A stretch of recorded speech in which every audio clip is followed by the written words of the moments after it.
Good evening, everyone. I'm Kendra Freeman with the Metropolitan Planning Council. Thanks so much for joining us tonight. We're going to continue to have people join us over the minute, but we're going to start with just a little bit of housekeeping. So we're in webinar mode, so you should see a presentation on one side, which is a PowerPoint, and hopefully you can see me as a speaker. One thing that I always recommend is that you maybe use the presenter mode so that if there are multiple people speaking, the person who's speaking is going to be highlighted on your screen. So that makes it a little bit easier to see who's actually talking. Also, there is a chat box. You should see a chat box on your bottom screen. Please feel free to use that Zoom chat box to share comments, to share links, or if you need help with troubleshooting, if you're having some kind of tech problem, you can send a direct message in the chat box to Reise, and she'll do her best to help you resolve that issue. Also, there's a Q&A box on your screen as well. And we're going to use the Q&A tonight just to submit questions. So as we're going through the presentations, if you have questions, feel free to put those in the chat box. You don't have to wait till the Q&A time, but you can start populating those in the chat box, and we'll have some time about mid-evening to get to your questions. I do want to note that this workshop is being recorded, and we'll be sharing those recordings via our website and also the Alderwoman's website after the presentation. Closed captioning is available if you need that. There should be a button at the bottom of your toolbar that you can click on if you need to activate the closed captioning. And also we are offering translation in Spanish. So if you should have a translation button on your screen, and you can click that button to be able to be connected to a Spanish speaking interpreter.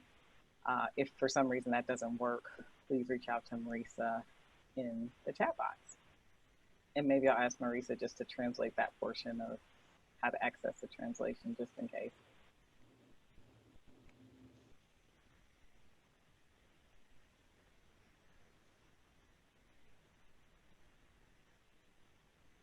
Okay. Oh, Reise? Hey, Kendra.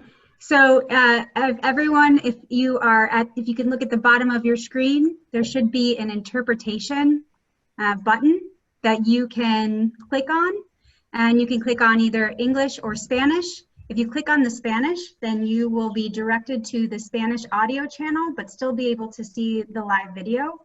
As Kendra mentioned, if you have any questions about technology interpretations, feel free just to send me a private chat and I'll walk you through it.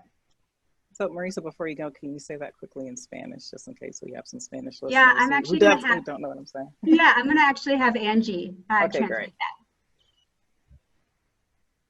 that. I don't know that Ashley can because she's in the audio channel. Okay, great. Well, I'll send out a translation. I'll send out a translation via the chat to everyone. Great. All right. Now that we've got the housekeeping underway, and thanks for your patience with that, we'd like to just start the evening by doing a land acknowledgement. And a land acknowledgement is a formal statement presented at the beginning of public events and gatherings that recognizes and honors Indigenous peoples as traditional stewards of the land. So I'd like to invite Marilyn Pagan-Banks, who will share the land acknowledgement. Marilyn?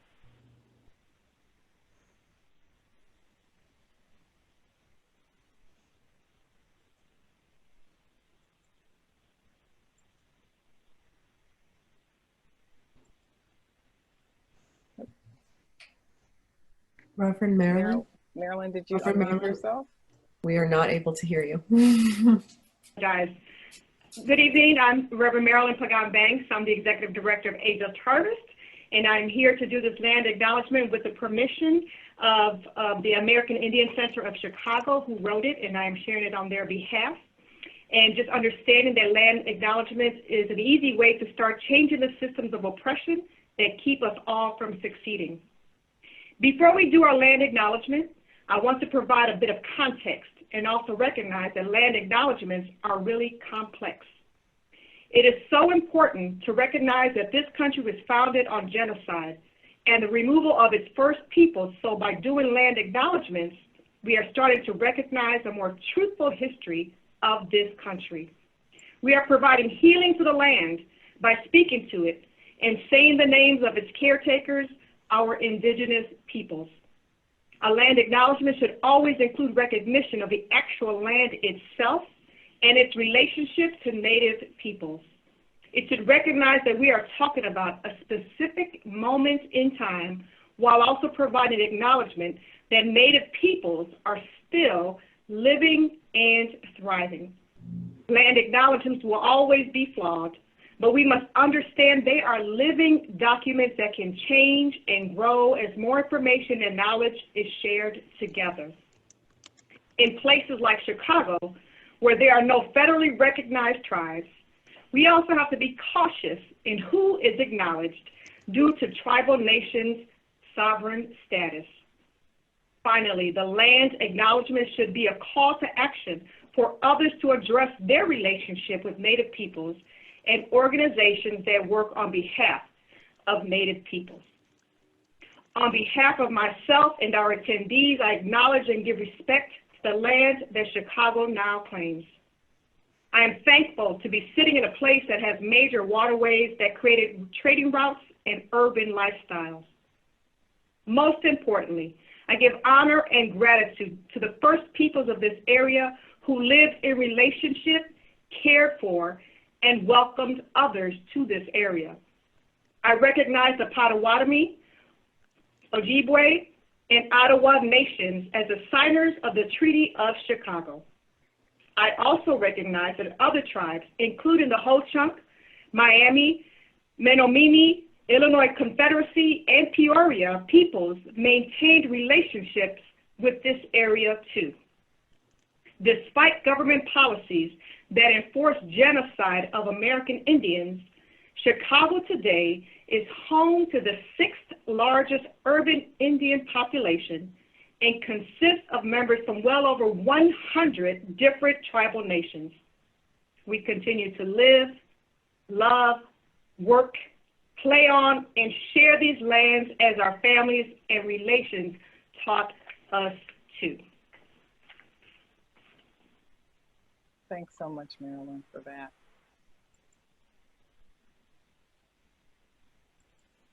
So we're gonna just spend a little bit of time talking about a community agreement. So even though we're gathering virtually, we're still gathering as a community, and we want to be able to commit with the same respect and exercise the same respect that we show each other when we're all gathered together in person. So I would just like for you to take a few minutes and review the community agreement, and I ask that you join me in accepting the values for this meeting, and this is what we'll use to guide our time together, our time in the chat box, and as we ask questions and as we participate.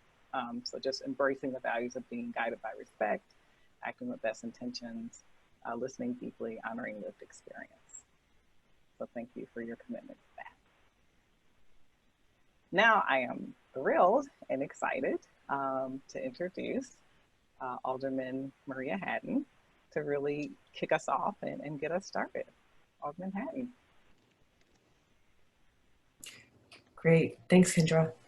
And thank you to everybody who is with us today, whether you're with us here on the in the actual webinar or if you're viewing this recording after the fact.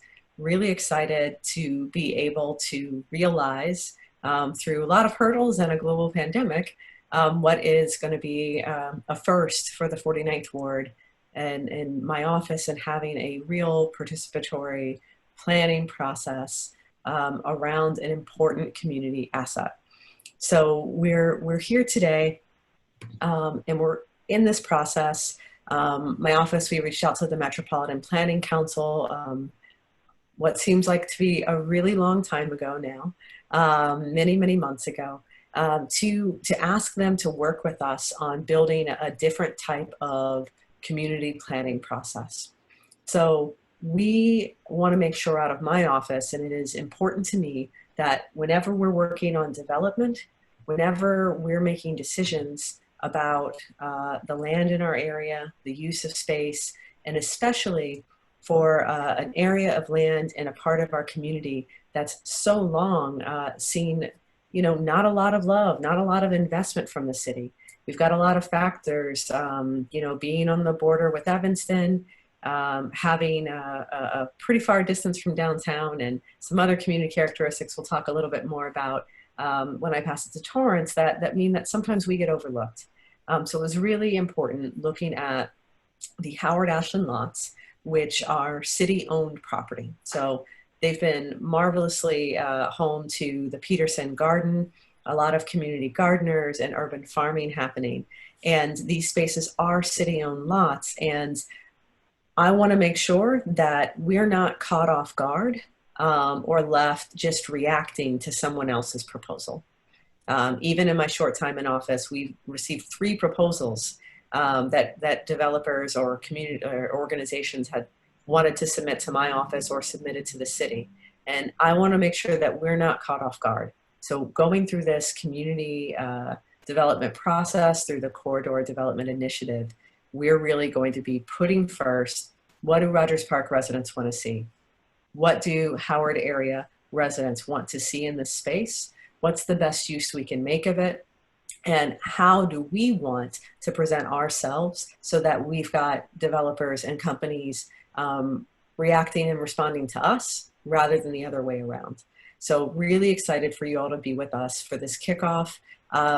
Metropolitan Planning Council and our other partners have been fantastic in thinking through a lot of ways that we can make this interactive, engaging, and really get you involved in a way that's also safe and responsible as we are living in this time of COVID-19 pandemic.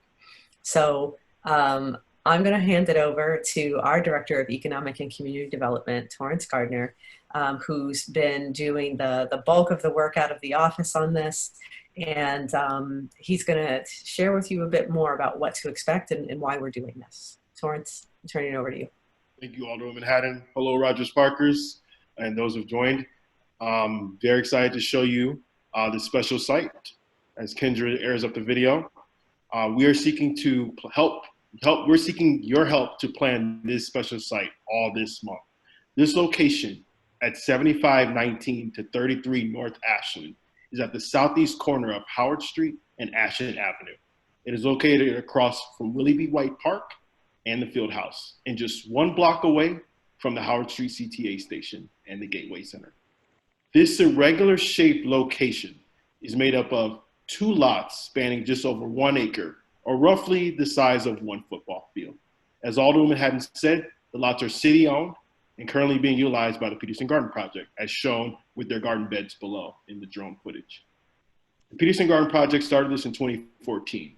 Unfortunately, they do not own the site, and they can lose their site if a developer seeks to buy the property from the city at any time.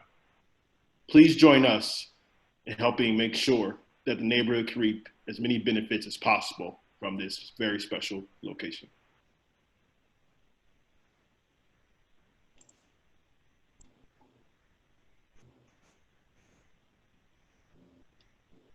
Now, I want to go over quickly the parameters of what's currently here, but are open to being changed. Currently at this site, it is zoned what is termed a B35, which essentially means it's a site intended for a large destination-oriented structure or use.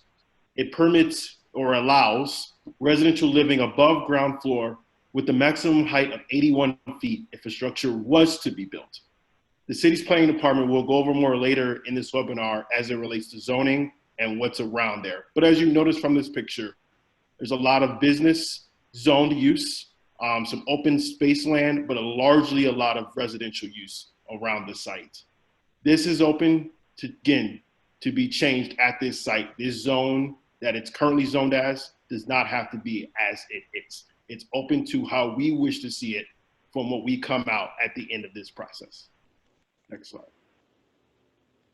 So why Howard Ashland? Our office, as Maria has said, has seen multiple proposals. Some of the proposals were discussed long before we even entered office. Due to this site being available for development, as it is our only city-owned undeveloped lots in the ward, not including some parkland, we wanted to seek a proactive approach to planning this location. Too many times, communities are given late notice on a potential development without any real input. Well, this is our opportunity. The process will result in a document consisting of the community's vision that will solicit proposals to potentially interested buyers of the site.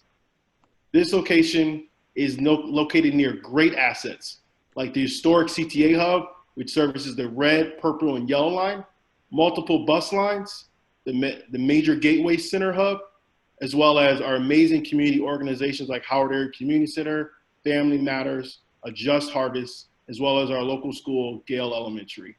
So this site has to and be a part of the thread and vibrancy that is currently at this location, where it can best serve and feed off those institutions currently in existence. Now, I mentioned those because a lot of planning efforts were part of those historical moves and factors that occurred. So there's 3 previous planning efforts that I want to highlight.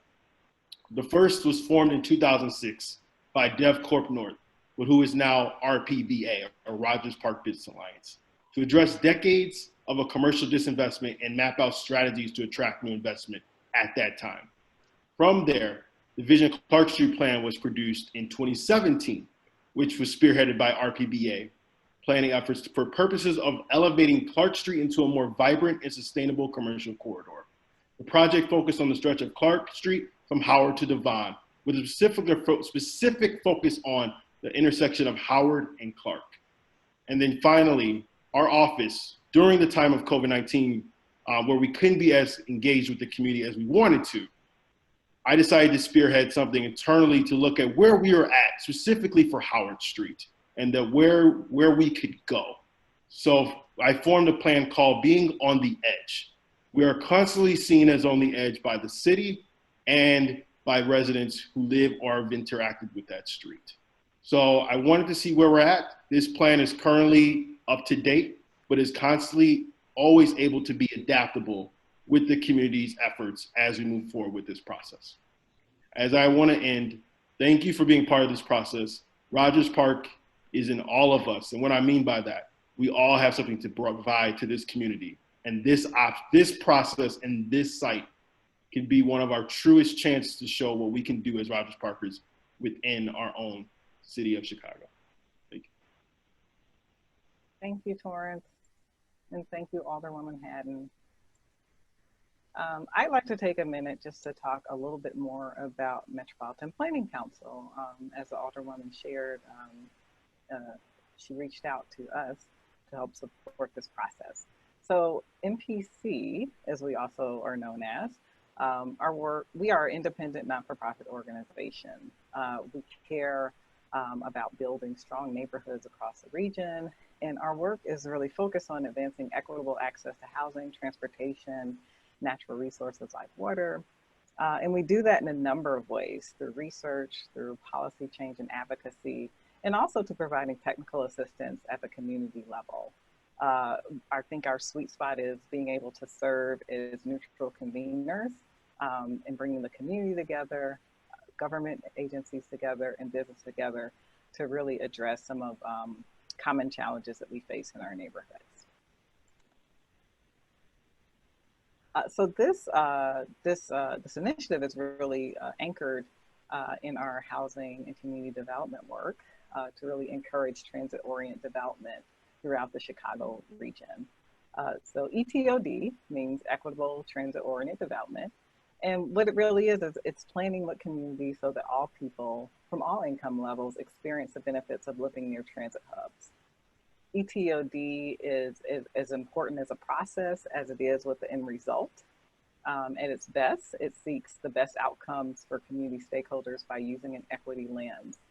ETOD is really about starting with community voice to help us think about important issues like health and climate, racial and economic justice as part of the development process. The Corridor Development Initiative, which is our process, really started with the notion of, if you've ever been to a public meeting where a developer comes and shares his proposals, you may have experienced what I often experience. You listen to the developer, and then community has a lot of questions, and I like to say all heck breaks loose because people are like, where'd you get that? Where'd you get that? How come you didn't talk to us first? So the Corridor Development Initiative, or CDI, we try to take that process and turn it on its head and say, what if we started by talking to communities on the front end? So the goals are to better understand and articulate the challenges that are facing the community, the issues that that community is facing, to begin to engage people from across the community and understand what their interests and their goals and their values are, and ultimately to develop a set of potential plans that can help inform the future of the development site. At NPC, our role is to act as a neutral facilitator. So we see this as a process of inquiry. You know, we do not come in with our own agenda, but really it's to move through the process to help determine recommendations from the community stakeholders of how the site should be developed. And then the role of the Alderman's office is to ensure that those recommendations become centered in the city's process to dispose of the land. And we're going to talk a little bit more about what that looks like later. So I wanted to recognize that when we start these processes, we just don't kind of do it in a bubble. One of the first things that we did after meeting with the aldermen is to form an advisory council. So bringing in the many partners from the 49th Ward to really act as advisors to us in helping to build the content, to be ambassadors for this process, to help with outreach, and also to, you know, add additional accountability from the community. We're also, in addition to all these partners, to work with City Open, who is a passionate group of development and design professionals who are dedicated to making design more accessible for communities. And you will be able to meet a number of those volunteers in the next session when we get to the actual fun part, which is the design workshops next week. So the process overall is in 3 parts. Tonight we're having our kickoff meeting. Next week, the 8th, the 10th, and the 14th, there'll be a series of design workshops that you can choose how you like to participate in person, virtually, at home with a do-it-yourself kit. And then the final session would be to come back and kind of show our work and be able to interrogate the scenarios with development professionals. So this process is not like a one meeting thing. Ideally, you know, you're coming to all 3 meetings. At some portion you're engaging. And the intention is not to like rubber stamp any one idea, but really to explore all the ideas and to create guidelines, you know, that'll help shape the future of Howard and Ashland. So today is really about setting the stage. We're going to spend some time understanding more details about the site, understanding the background, what the parameters might be. We definitely want to acknowledge the work that's been done by the community as far as planning in the past. And begin to talk about what we can expect to begin to think about what we can expect, you know, as far as what we want the development to look like. And we're going to use a number of different mediums today. We're going to have some polling, which we're going to start in a few minutes, which hopefully will be fun. And then we're going to have a bit of a virtual discussion since we don't have the option to do small breakout groups. We're going to do that in a more virtual way. So at this point, we're ready to start our polling. I'm going to invite you to pull out a smartphone or open another browser on your computer. And the reason we do polling is because it helps us to get a real-time snapshot of what people are thinking, how they're reacting. It helps us to understand who's in the room and what's important to you and your community. So if you go to menticop.com, as you see on the top, you should be able to enter the code 2012985 to get into this screen. And then you should see the first question, which is a test question. What does NPC stand for? So once you get situated in Menti, please answer that question and then we'll be able to see that you're actually in there and everything's working okay for you. If for some reason it's not working on your smartphone or on the other window on your computer, don't freak out. We are going to have a survey link that we'll share with you after the webinar. So if for some reason you could not participate in the survey live, you can still go onto that link and still answer the survey questions. But hopefully we'll be able to get everybody in. So please make a choice when you get in so we can see. Looks like we got about 35 or so people in of 90 participants. So maybe we'll give another second or two to make sure people are able to get in okay.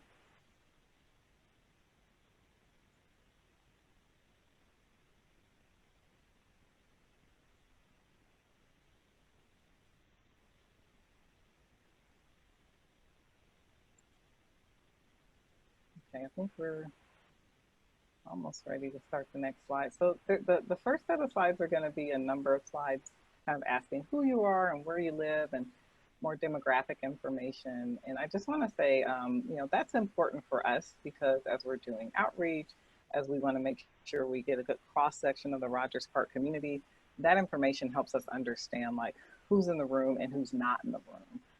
So if we need to go back and do additional targeted outreach, we kind of know how to do that so that we get a good cross section of the community.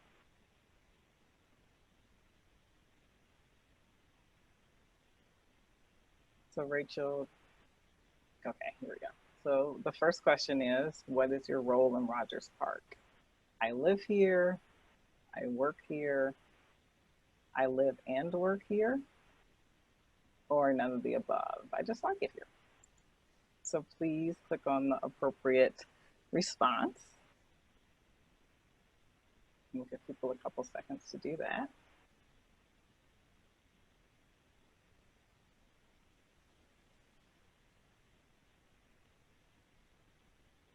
Okay.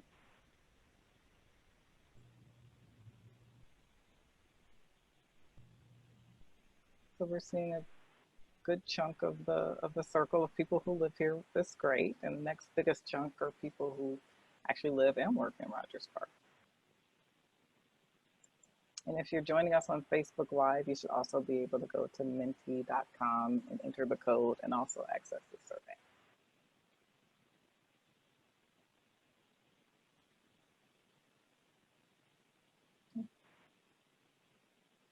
Okay, let's go to the next question. Okay, so where do you live in Rogers Park? This is important for us to understand too. So A is north of Howard. You can choose Lakefront, west of Clark Street, Jarvis Square area, Central Rogers Park, or south of Morse, also known as Loyola. You can see folks beginning to populate their answers by the little circles that are coming onto the screen.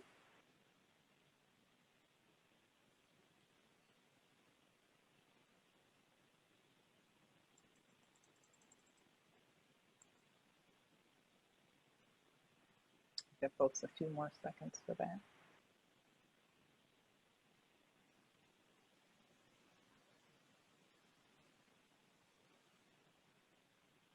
Okay, looks like polling has a couple more people jumping in there. Okay. So we have a good representation from Jarvis Square area, Lakefront are the top two, then west of Clark. And again, we'll share the SurveyMonkey link to be able to answer these questions because I know there's a lot more people on the webinar than what's actually showing up in Menti.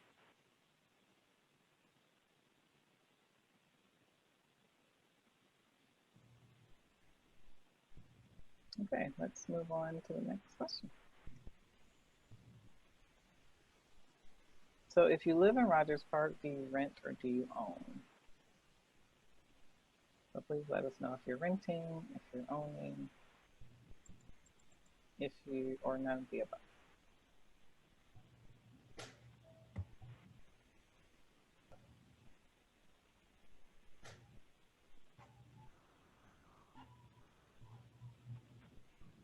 For all who are looking for the code again, it's at the top of the screen, but it is 2012985, and we'll drop it in the chat again, but you should be able to see it at the top of your screen.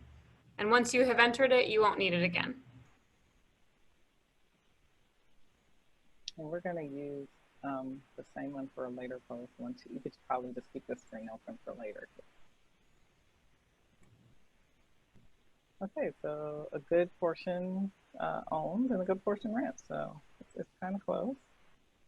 So it seems like we have a good balance between both owners and renters in this first survey.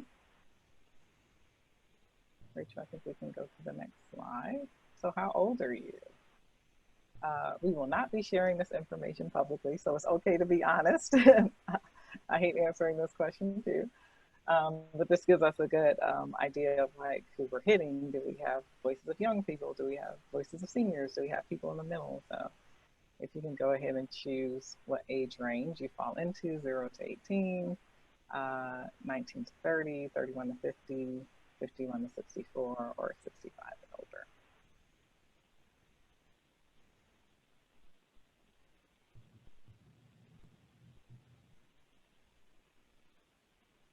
So hopefully this is still working. I'm not seeing anything on the Yeah, screen. no, that's strange. I'm not sure. I hope people aren't that afraid to tell us how old you are. It says that 58 people have responded, so I think there's just maybe the something's going on with the settings, but we should be able to log your responses. So we can Okay. move on to the next one, and I'll check my settings if it's still not working. Great. Thank you all for being very patient with the little technical glitches. Okay, next question now. Okay, so how do you self-identify? African American or Black, white, Asian? There's the bubbles. Here we go. Who knows? Maybe the mentee just didn't want to reveal everyone's very conscious. Minty was being polite. Okay. So African American, Black, white, Asian, Latino, or Hispanic, 2 or more, or none of the above.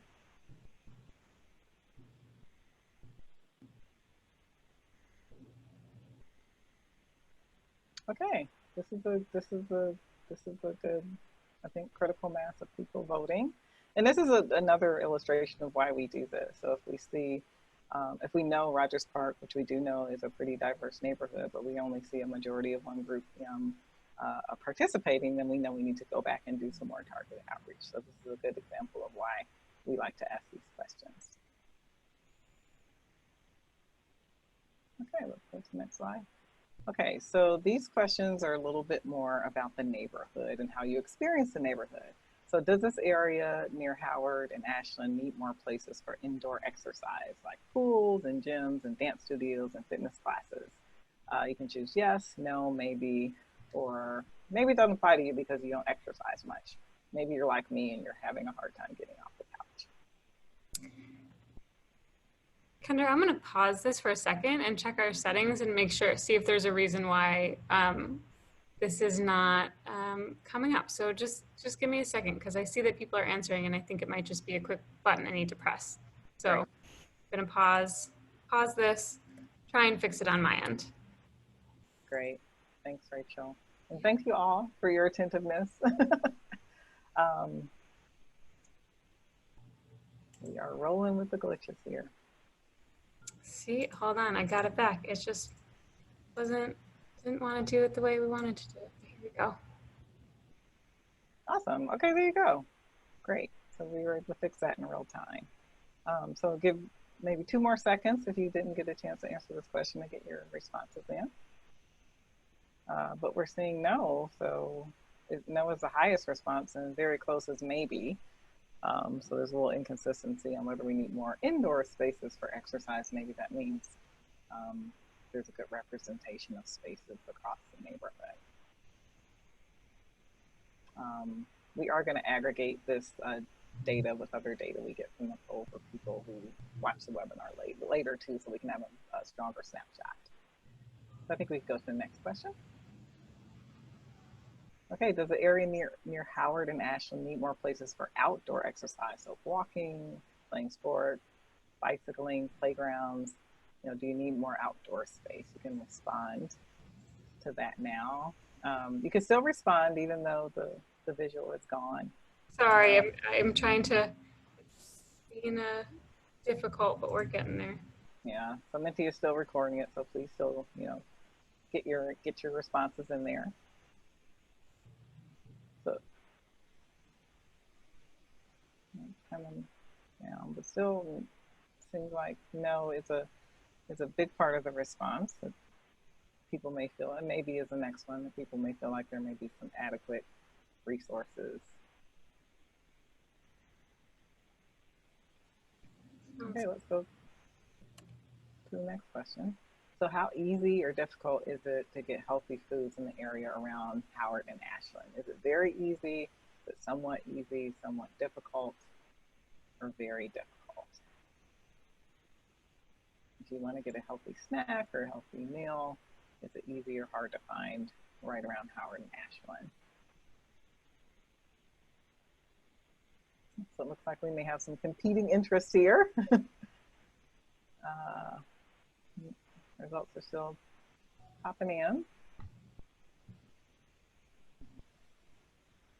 Okay. So these are pretty close. It's almost a three-way split. You got somewhat difficult, and then very close behind is somewhat easy, and then very easy. So that may be an area that we need to unpack a little bit more when we have some of the open comment and group discussion about what resources are there, and or maybe even what healthy food means. So let's go to the next question if we can. We're almost done. Okay, so does Rogers Park need more places to gather with friends, family, and neighbors? So this could be community space, it could be kind of informal plaza type space, just places for people to gather. Okay, it looks like yes is pulling out quickly in front, that is a need. Give people a couple more seconds to respond to that. Okay, so yeah, that's coming up as a clear need of more places to gather. And the last question.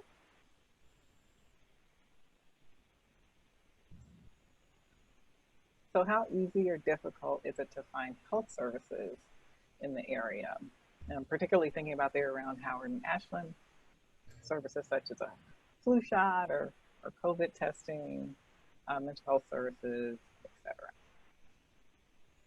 You can go ahead and keep voting, even though we don't see the bars coming up now. We know the platform is recording your vote, so please, keep voting.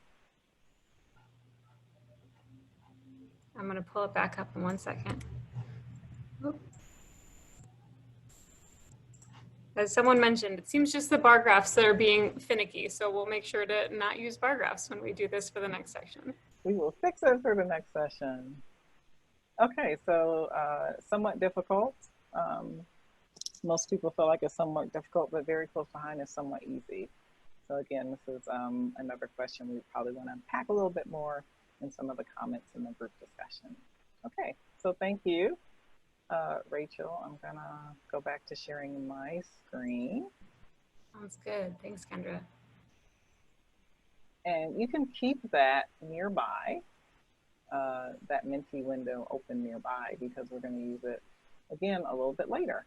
But now I would like to transition and invite Paul Reise, who's the North Region Planner with the City of Chicago Department of Planning and Development, to share a little bit with us, a little bit more detail about the site. And Paul's also gonna talk about the city's process for development.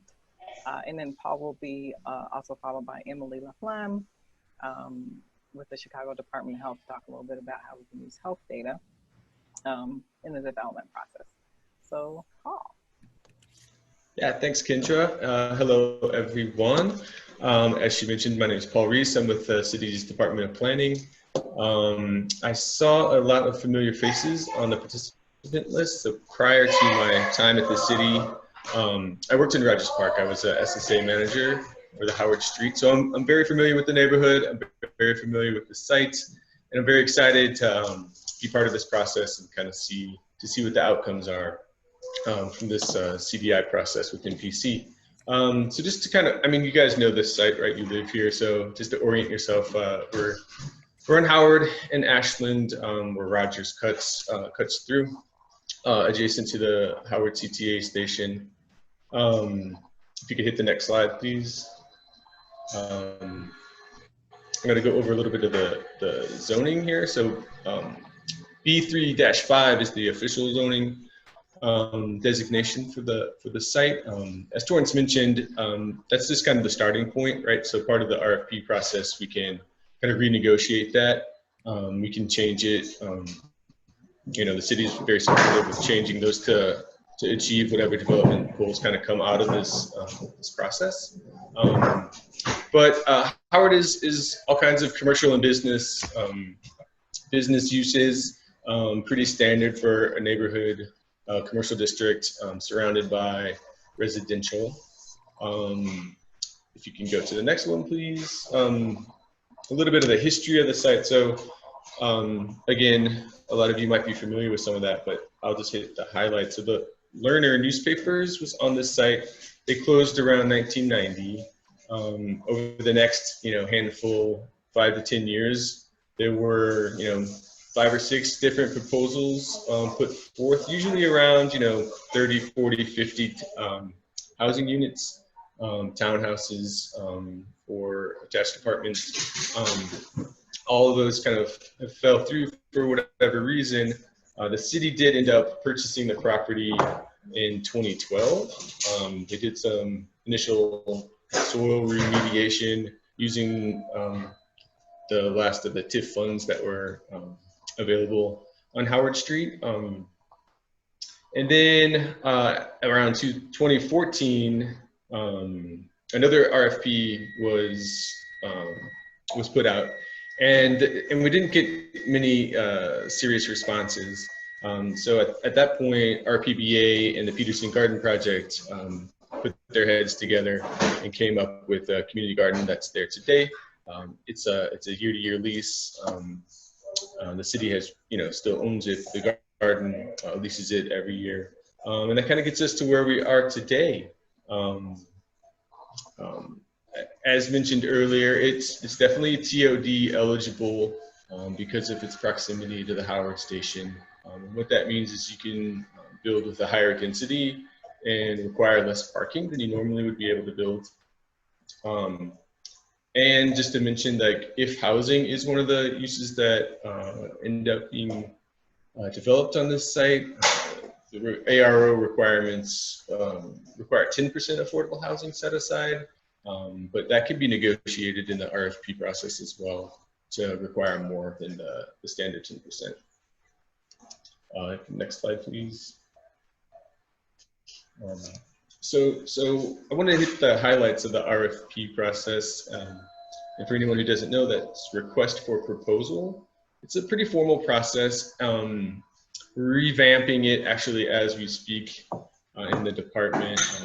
And to be honest, the city hasn't always been great at this process. A lot of times, I've seen the RFPs that were put out for this site in particular. They're 4 or 5 pages, just kind of the basics and demographics and zoning and kind of a basic map, and that was really it. And it was kind of just wishful thinking of what kind of developments you would get. No real planning, no real process for it. And that's something that we're kind of being really intentional about moving forward. And I invite everyone to look at the RFPs that have just recently, within the last couple of weeks, been put out in the Invest Southwest initiative from the city. And those will kind of give you a little bit of insight into how these new ones are going to look for this site, right? So new in the RFP planning process are a lot more intentional goals and principles kind of set up and put, right out in front, right up at the top. So every developer who gets, takes the packet kind of knows exactly what guiding principles they need to be working towards. The other big thing, and what this kind of community planning initiative that we're working through starting tonight, is a big emphasis on community and stakeholder input. We definitely want to be proactive to get the community's input on what they'd like to see for the uses on this site. And that's what we're really excited to have NBC and all the Manhattans kind of help with. Another big new kind of part of the RFP process are some neighborhood design guidelines that have just been released. Those are going to be another major emphasis to kind of expect design excellence for any proposal that's put forward, and that we as a city kind of review. I've mentioned a kind of other typical things that you'll find. Kendra mentioned some information about the equitable TODs. I mentioned the ARO process, and then also the city has minority and women business requirements going for any developments. Next slide. These are just a slide I grabbed from that design guideline handbook that we put out, and these are kind of the guiding themes. And I wanted to specifically highlight these, one because they're new, and one because I think they're going to be kind of a big deal going forward in you know, how we execute these RFPs and, you know, the outcomes that we expect from them. But I just wanted to kind of show you that, you know, equity, innovation, sense of place, sustainability, and communication are going to be kind of the major themes for those guiding principles. And lastly, I just want to hit, Torrance mentioned some of the other community institutions that are nearby, and there's been some, you know, recent private development in the area. But over the last, you know, 10 or 15 or 20 years, CTA station was renovated at Howard. There was a streetscape put in with CDOT, and the park, Willie White Park expansion and Fieldhouse was completed. So those are just some other assets in the community that this site is going to you know, have to build on. I think that's my time. Thank you. Great. Thanks, Paul. I just want to remind folks, if you have questions, put them in the Q&A box, and we're going to get to those shortly. But we're going to actually pause here and watch a brief video to give us a little bit of background on current housing market conditions in Rogers Park. Rachel?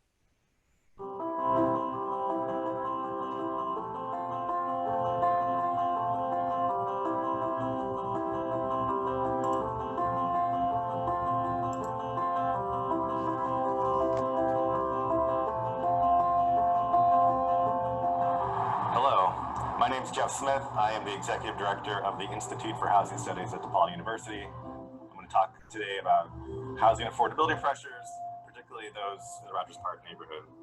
So before we get into some of the details about Rogers Park, I wanted to specifically talk about what we mean when we talk about lost affordability and displacement risk. In neighborhoods, there are a mix of amenities that can potentially be appealing to high-income households. Examples of those types of amenities might be access to transit, access to the lake, access to good schools.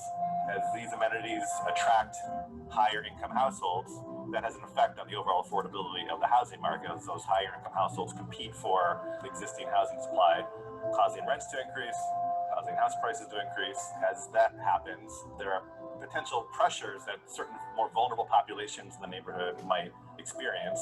Those types of vulnerable populations might include renters, lower income households, cost burden households, seniors. And so those are the populations that we're particularly concerned about in a context where house prices are rising, or where we're concerned that house prices and rents might rise in the future. IHS has developed some data to act as a leading indicator of these types of housing affordability and displacement pressures. We track house prices, and as house prices rise, that's an indicator of shifting demand for housing, and we think that's a way to help us get ahead potentially of lost affordability pressures in a neighborhood context. So in summary, Rogers Park is a generally affordable community that has a substantial number of low and moderate income households, but we've seen a growth in the number of higher income households in recent years. And we've also seen a drop in the share of affordable rental units as a percentage of the total rental units in the neighborhood, which raises concerns that the neighborhood may be experiencing lost affordability and putting housing market affordability pressures on the existing low and moderate income residents who make up the majority of the residents in the neighborhood. And again, as we're thinking about strategies to potentially preserve existing affordability, it's important to keep in mind that the neighborhood is predominantly made up of larger multifamily rental properties, and those are the types of properties and strategies appropriate for those types of properties are going to be important when thinking about how to preserve existing affordable housing.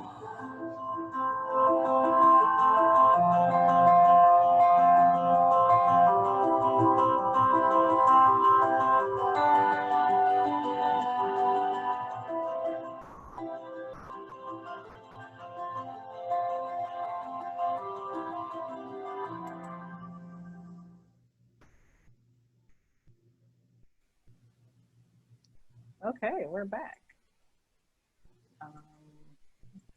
So just to recap quickly, and thank you to our friends at DePaul Institute of Housing Studies for doing some analysis on Rogers Park, and for Jeff for doing that video, but just want to recap Some of the main points, you know, largely, Rogers Park is largely affordable, but some increases in home prices and rents. We've seen that trend happening there.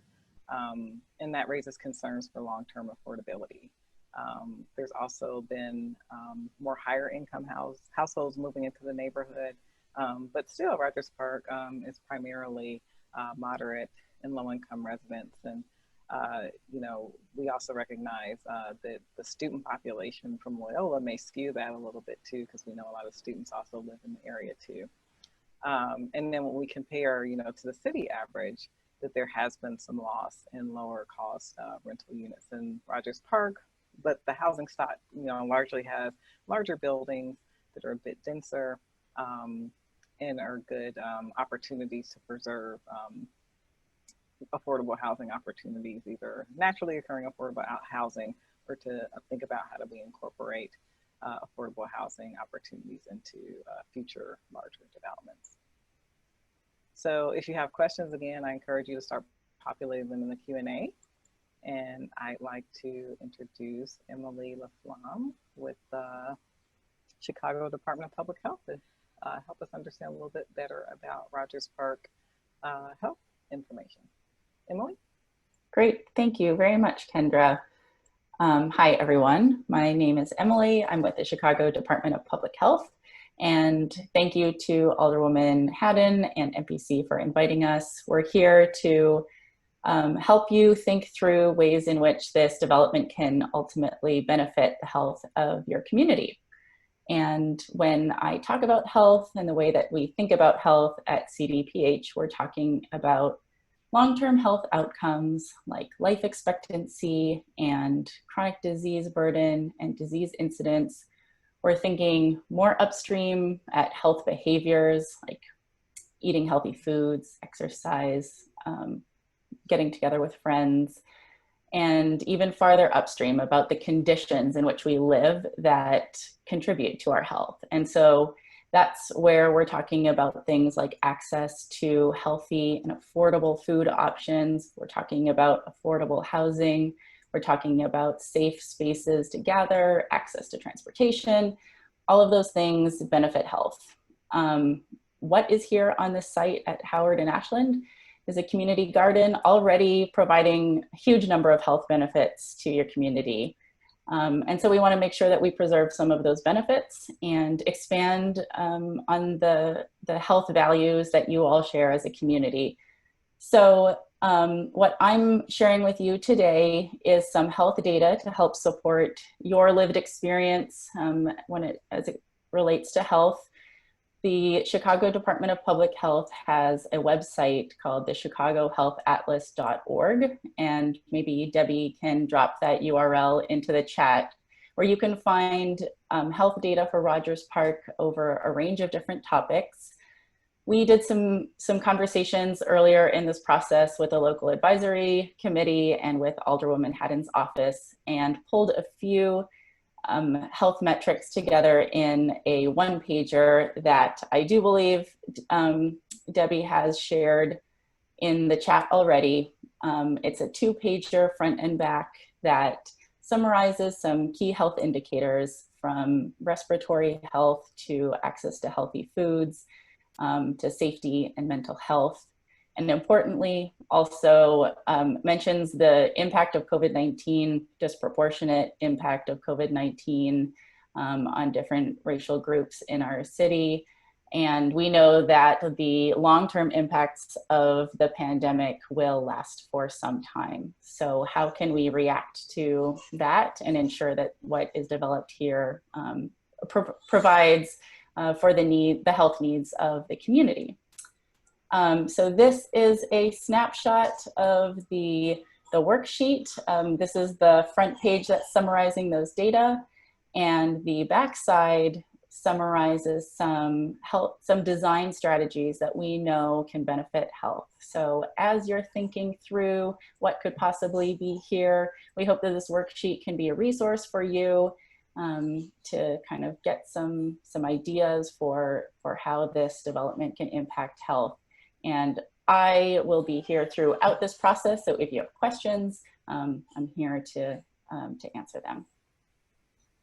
Thanks, Emily.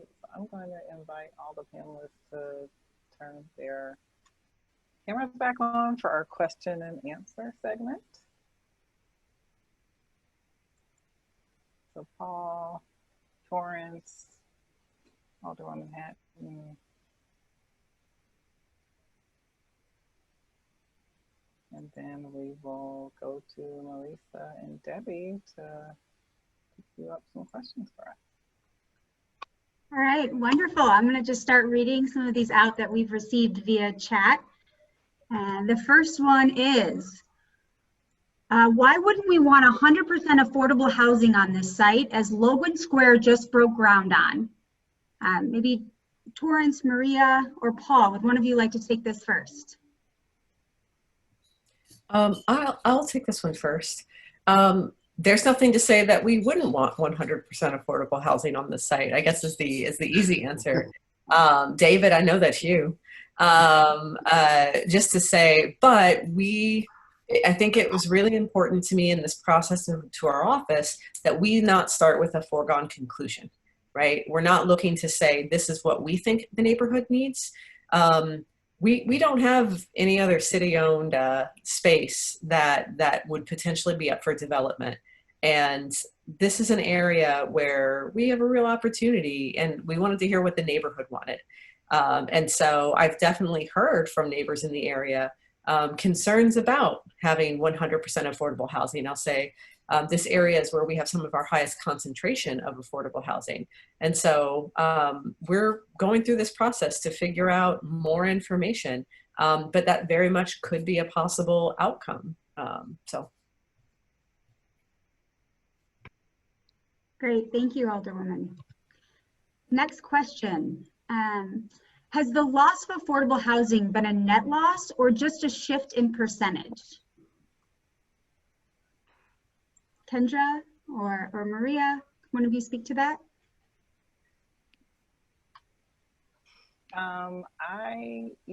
Could you repeat the question? I'm sorry. Yeah, of course.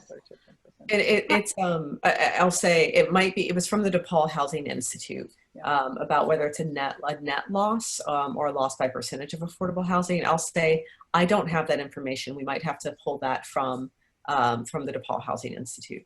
Yeah, we can certainly take a look at those numbers a little bit closer. Sorry they couldn't be here today to talk a little bit more about the analysis that they did. Okay, wonderful. Next question. I'm curious as to the possibility of a mixed use and mixed income development solution for this site. I believe that healthy neighborhoods should have a blend of both market rate and affordable units.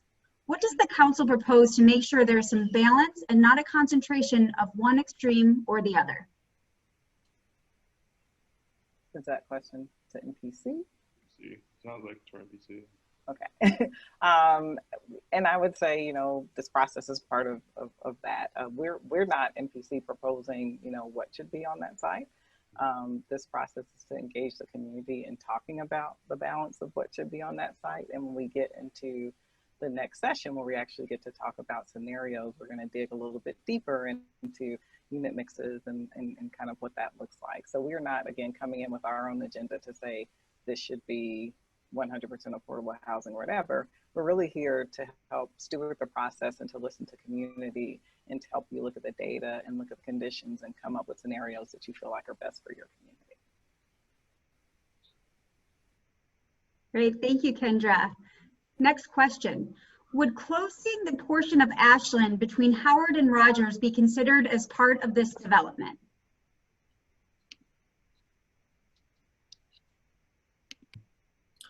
I guess I'll speak to this, and maybe Torrance will have more to say.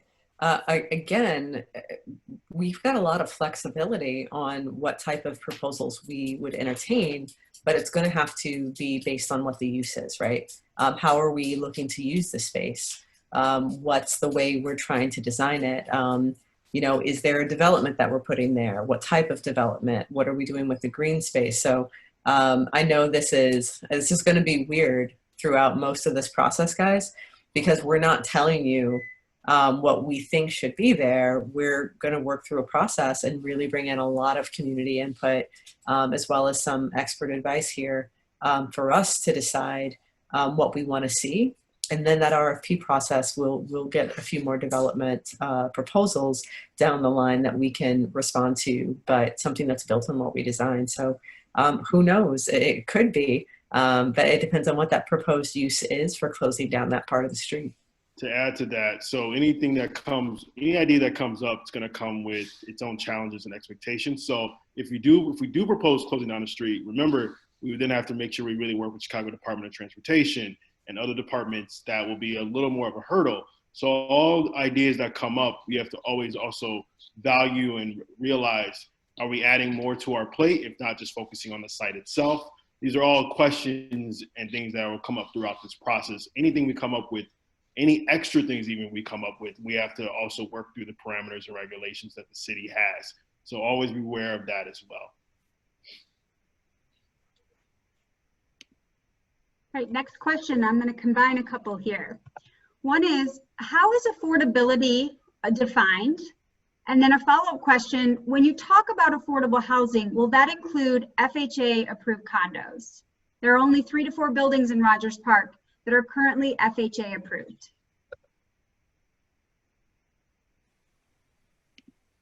I can take a shot at the first portion of that question. So when we talk about affordable housing, it's usually what's considered 60% or lower of the area median income, which is, I think, for a family of 3 or 4, it's about $45,000 a year. Can you repeat the second portion of that question, Reise? I'm sorry. Yeah, of course. When you talk about affordable housing, will that include FHA approved condos? Yeah, it's I don't think we can answer that question right now. Possibly it could. I mean, it's hard to answer that question. I think what we're talking about is broadly, like trying to determine what the need is. And then when we get to the actual RFP and development process, the development team will respond to that with a package of how they can try to meet the goals that the community has come up with. So if the community says we want like a mixed income site or some affordable housing there, the developers will kind of work through the equation of what's the best way to try to try to achieve that on the site. Thank you. We've gotten quite a few questions around the idea of, could the lot stay a community garden? It could, yeah. This is why we're probably going through this. The point to this, though, is the Peterson Garden Project does not own this lot, right? So if a developer was to come without even doing this process, they are in jeopardy of losing that site. So the point is to work with the current owner of, or the current tenant of the site, and we will work out ideas. And if the idea is to remain it and keep it, then we will try to work out strategy with the community and how we can make that more long-term sustainable than what it currently is now, if that's the desire of the community. But yeah, currently it could be, but if a developer comes, it could not be, and they can take it and they can build by right, as shown. Thank you, Torrance. The question came in on, what are plans to solicit comments from residents without the time or technology access to comment in venues like this? Sure. So we have a couple of ways. I mean, obviously, this is one, if people can come.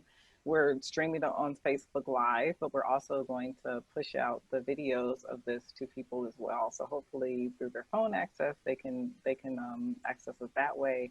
They can watch a video later.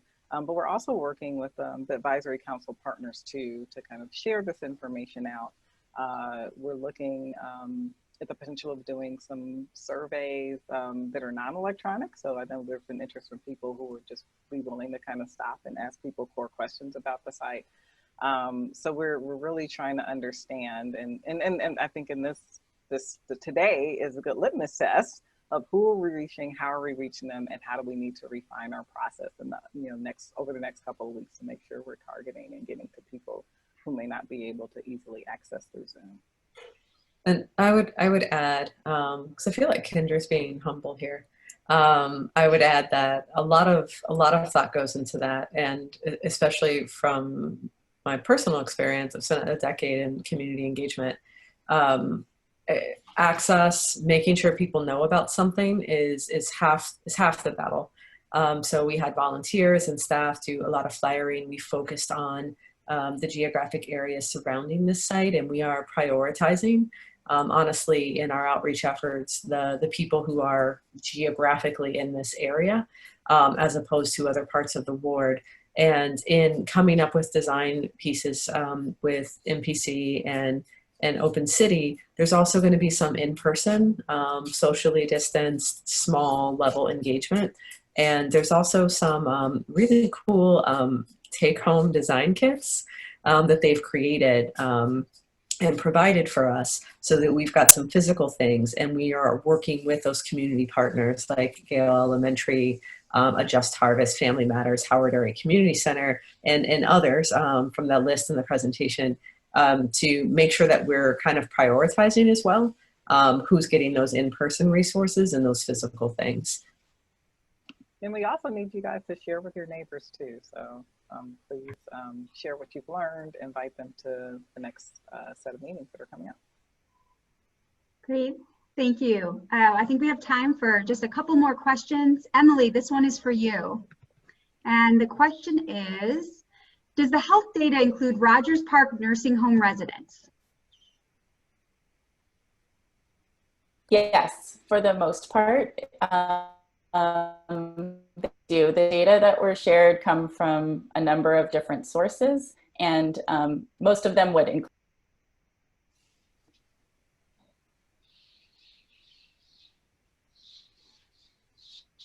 Thanks, Emily. Okay, and the last question. Could you talk about the previous development plans presented to the Alderwoman's office and what they have been for this site? Yeah, I can go over a couple briefly, and then Maria definitely chime in. I would say the most recent one, the one that I like to highlight more, is the one we had a meeting on last November, and it was regarding the LGBTQ nursing home, the residential living space. Not nursing home. No, I'm sorry, not nursing home, sorry. Residential living space, assisted living space, in partnership with makers, artists, a co-working space for artists, a co-living space for artists. Sorry, I'm fumbling my words tonight. And based on that, they needed affordable housing credits to get that proposal going and accomplished. They were not able to get those low-income housing tax credits to move forward with. So that was the most recent one we had. And before that, I saw that there was a guy who was proposing putting a theater on the site, and then another proposal that came in regarding more of a artist live space purely. Yeah, and I'll say to Torrance's point about the meeting that we had around this time last year, right, a little later, with the Alden Foundation, that it's a great example of why we really wanted to do a process this way. So the presenter and designer of the project from Alden was somebody who's very familiar with our neighborhood, and it was not a bad project idea, right? It wasn't. It was a really decent proposal, a decent proposed use of the space that was thoughtfully considered, but it was quickly considered, and it was done on the timeline based on tax credit availability and an application process through the city. And it wasn't done on the basis of, community input or community timeline. Many folks, when we had a meeting for that development to be presented, lots of folks had parts of it that they appreciated, but there were so many questions.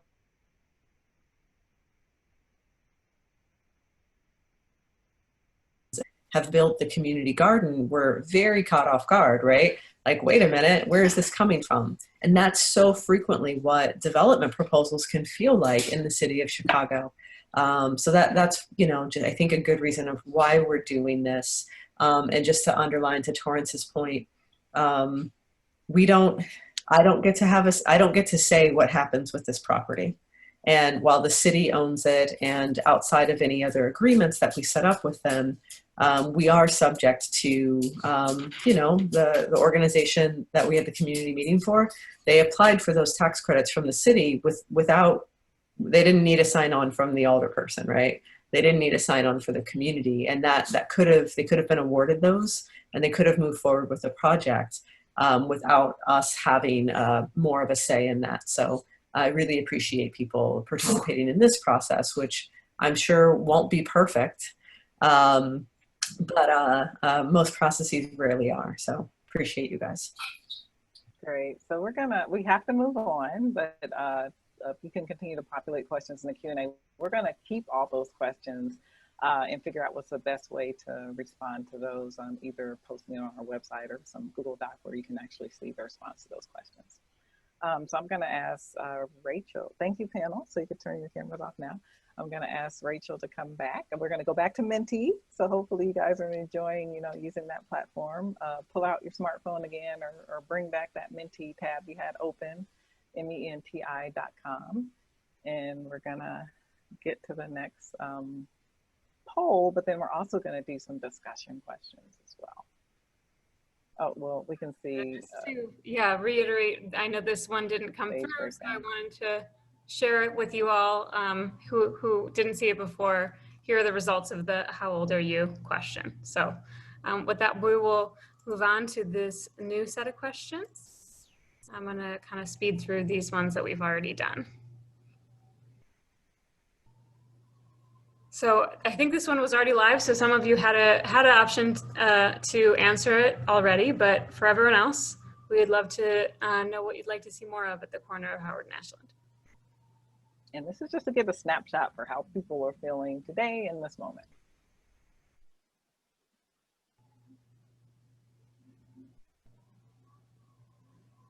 So again, that's menti.com using the same code, 2012985. Go ahead and get your responses in. You can see the ranking of how things are happening. This allows you to kind of put like your top 3 when you answer it in Menti. So it looks like a lot of people are interested at this point in community space, green space, and then possibly retail and restaurants. We'll go ahead and continue to let people vote, because it may have taken you a minute to get your phone back out there.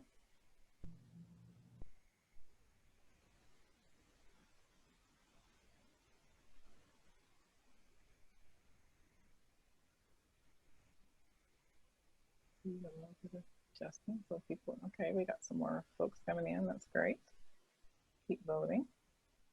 So we like to start off just by getting a good snapshot of what people are thinking about. Like if you walk by the space, if you're thinking about what are the immediate needs, and again, we'll have an opportunity to interrogate uses a bit more and how people are thinking about the needs of the site.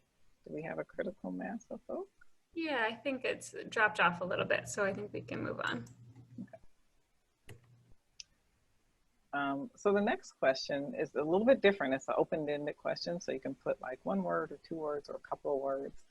But are there local needs? So when you think about things like services and retail options, are there specific local needs that you'd like to see in this part of the community? So think a little bit more specifically about what do you think should be there? What is it? More services? Is it bank? Okay, here we go. And this is kind of cool because it's a word cloud. So as people are putting in their responses, you'll kind of see the ones that people are repeating more are going to be a little bit bigger.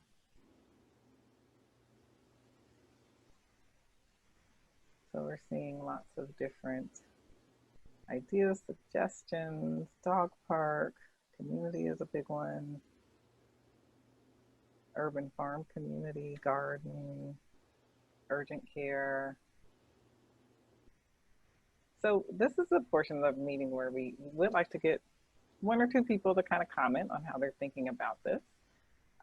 So if you submitted a word and you'd like to share a little bit more about that, I'll ask you to raise your hand. At the bottom of your toolbar, there should be a little hand, so you could raise your hand. And if you raise your hand, Rachel or Reise will be able to take you off mute and give you a moment just to talk a little bit more about your response and why you selected that.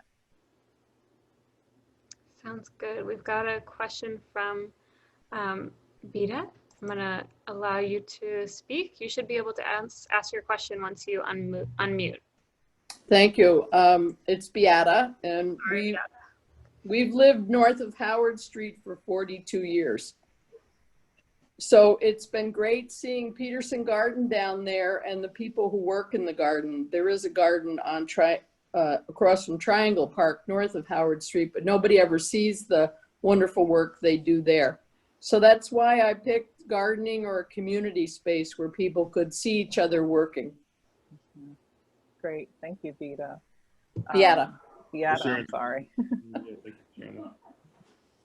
And I think, you know, I think people are going to be really excited about the design scenarios because, you know, we're seeing affordable housing, we're seeing garden, we're seeing urban farm and restaurants and some other things come up as themes. You know, it's a really big site. So, I mean, why not?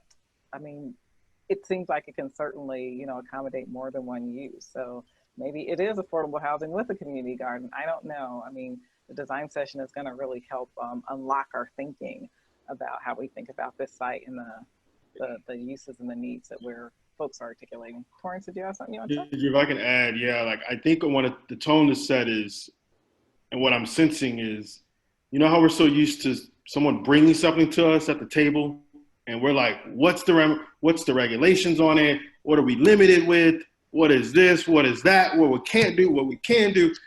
This is a change right here, right? This is one of our few opportunities where we can actively say what we really wish here, and we can actively change that normally than what it used to be.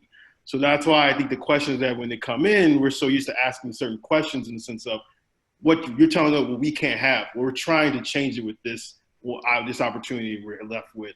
So definitely you guys are all asking great questions, but I want you to think with that brain set going forward more of like, this is kind of where we're trying to build towards. And that's how planning should be in communities. Yeah. Great. Let's take one more comment, Rachel, before we move on to the next question. So Sounds good. We've got a question from Molly. Molly, you should be able to speak if you're unmuted. Hi. Thank you for letting me make a comment. I have been involved in the Peterson Garden in the sort of spontaneously emerging refugee garden north of that, which is, if you've walked by there, it's just beautiful. And also in the Howard area community garden, partly as a researcher and partly as a gardener. And I just see these spaces as being so important in the community for bringing people together that do not normally associate that much, and for providing, you know, fresh food, outdoor space. During COVID, it's been really important. And just, you know, promoting, you know, like stress relief, mental health. And these benefits are hard to count in terms of economics, but I think that we have to think about how much those are really worth. That's all. Thank you so much. Yeah, thanks, Molly, for your comment. Yeah. And I think that's one of the reasons that we like to partner with the Chicago Department of Health, because they do kind of get us thinking beyond kind of like the dollars and cents of the development deals, and like what are the other kind of quality of life issues that development can impact. So let's move on to the next discussion question. So what are specific examples of services, retail, housing, or other uses that you would like to see here? So this is where, if you want to get a little bit more specific, you can. If you really want to see a bank or a shoe shop, or these are probably really bad examples based on what you guys are saying, but you can get a little bit more specific. A cooperative use, a working garden. Let's throw some ideas out there. Okay, so we see green roofs, shared workspace, free gathering space, working farm co-op, library, a bowling alley, okay. Recreation, that's always good. Healthcare. A lot of affordable housing is still pretty big. Garden's still here, garden. The workspace, I see. cleaners, laundry, healthy dining options, public square, grocery store, wildlife habitat, youth programming, older adult programming.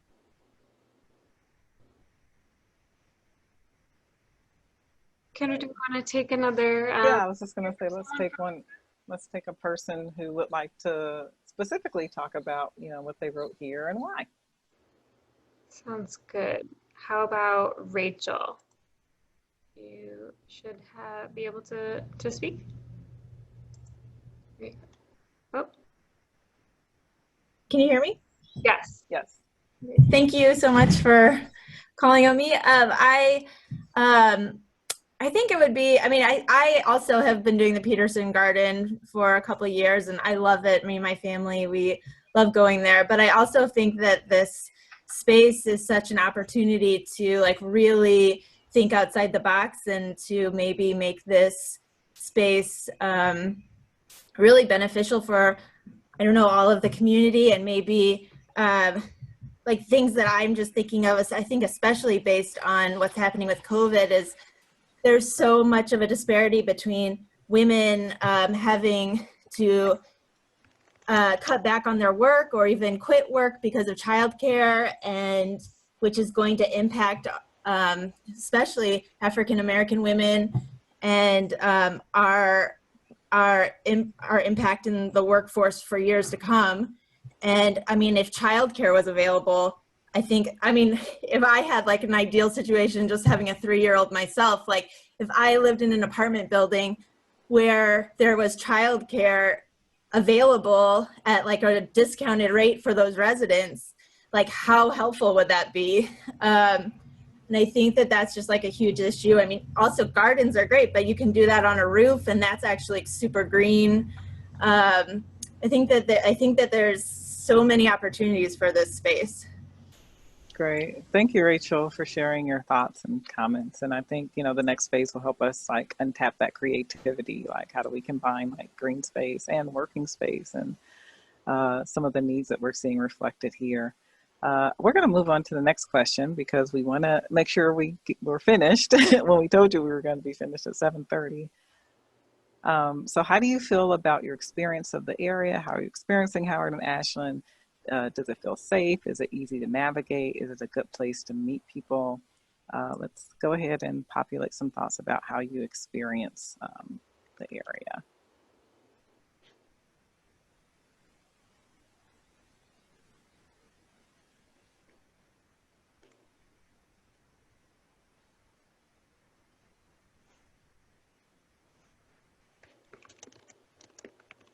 Okay, so we can also talk about navigation. Is it easy to cross the street? Can you, is there enough kind of placemakers so that people know how to get around? Is it walkable? We're seeing some things around, maybe, mix things around feeling safe maybe at certain times and not so safe at other times. Maybe not utilized as much as it can be.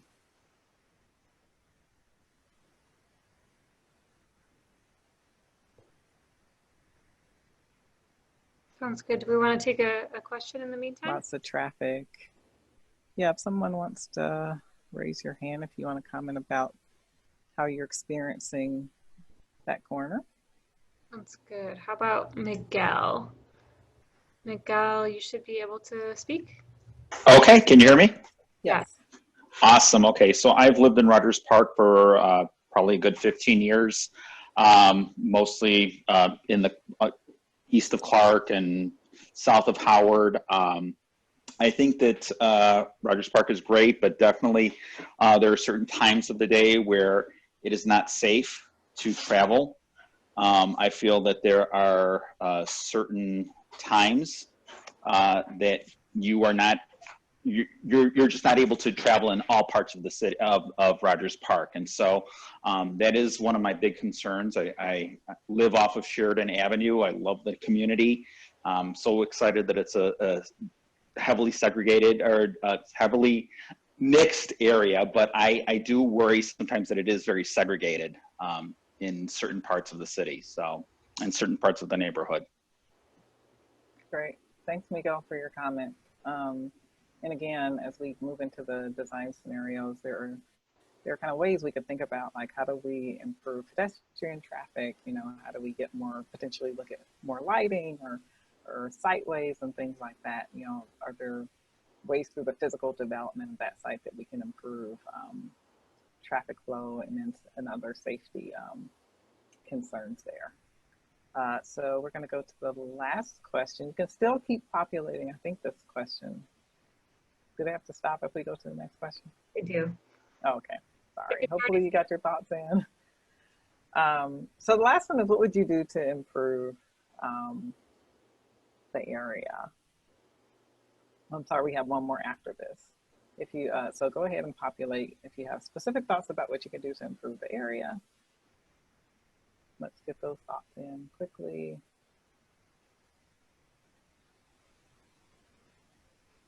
It only looks like one person. Oh, here comes another one. I guess it takes people a little time to type.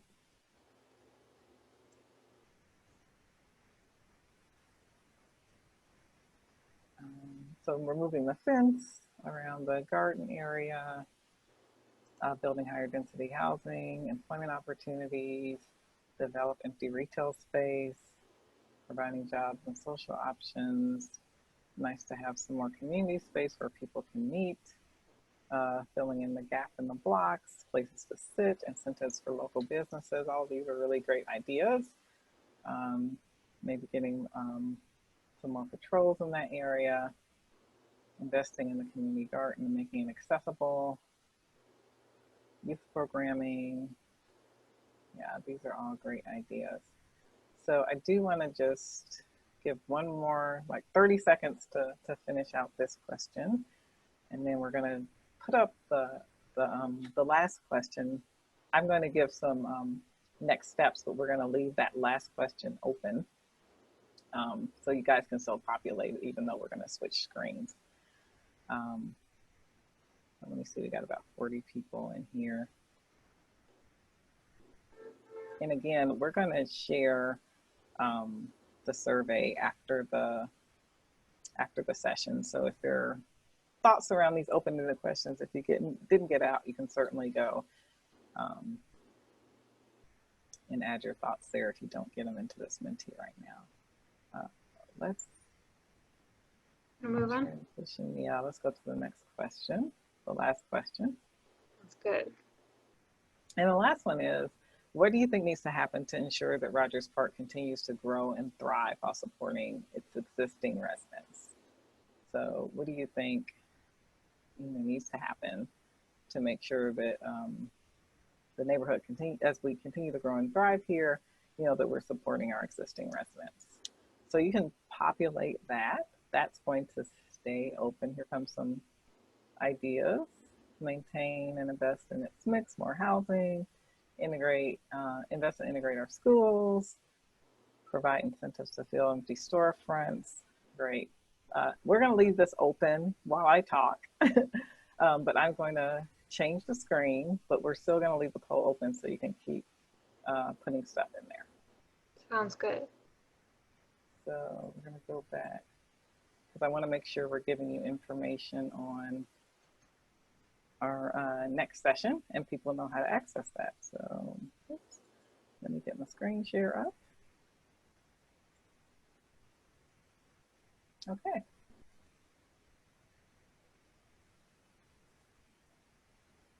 Okay, there we go. So our next meeting, I just want to make sure that we have time to talk about this. So first of all, thank you for your time, your attention. We want to know how we did. So there is a survey link that we're going to be sending to you. And I think Debbie can maybe throw it in the chat box right now, just to tell us how we did tonight and let us know how we continue to make these meetings better for you as we continue forward. But our next segment is going to be a series of design workshops. So you'll get to work with your neighbors, with professional designers, and with development finance folks to begin to build out scenarios of what you'd like to see. We got some good ideas going in the discussion a few minutes ago. Here's where you get to kind of put them to work. So we'll have 3 different ways you can participate. So you can pick one of any of these options. So the first is an online session. The online sessions will be held on October 8th and the 14th, where you'll come just like this to a Zoom room, but then you'll be working in smaller groups. And you'll be paired with a group of your neighbors, you'll be paired with development folks and designers to actually help you virtually build out more of the ideas that we talked about tonight. You can choose to come in person. So on October 10th, we're gonna have 4 different time slots. We'll be over at the Gale Elementary School Community Garden area. And you can sign up for those. We're gonna be practicing social distancing. We're gonna have masks. We're gonna be doing a lot to make sure people are able to come and do the design session in person very safely.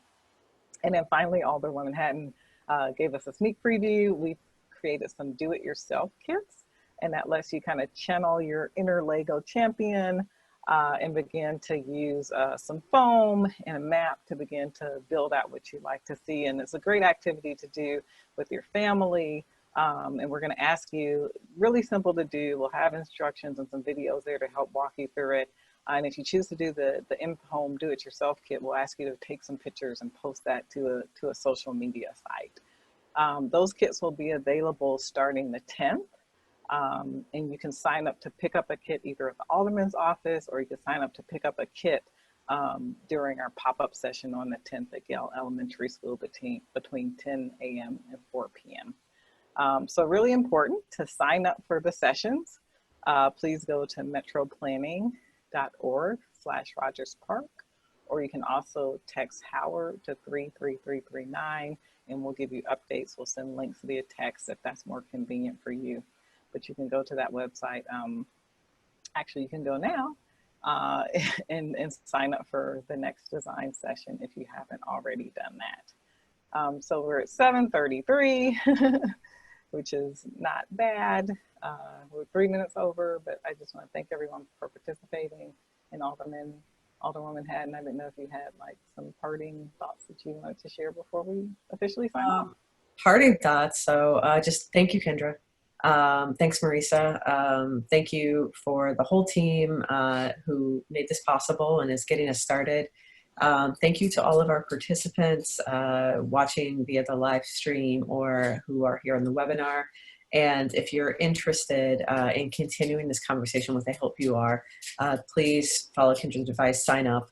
The information's been in the newsletter for the last week. It'll be in the newsletter again tomorrow. It's also on our website at 49thward.org if you need to find it. And then Debbie also put the request form. If you want a DIY kit so that you can have some fun, or if you work better tactilely, right? There's a link in the chat. We'll share this as well in the newsletter tomorrow and on the website, so you can fill out a request form and we'll get that dropped off to you. So thank you guys. This has been wonderful. I appreciate everyone's time. Thanks so much for joining us, and we'll see you on the 8th, the 10th, or the 14th. Have a great evening.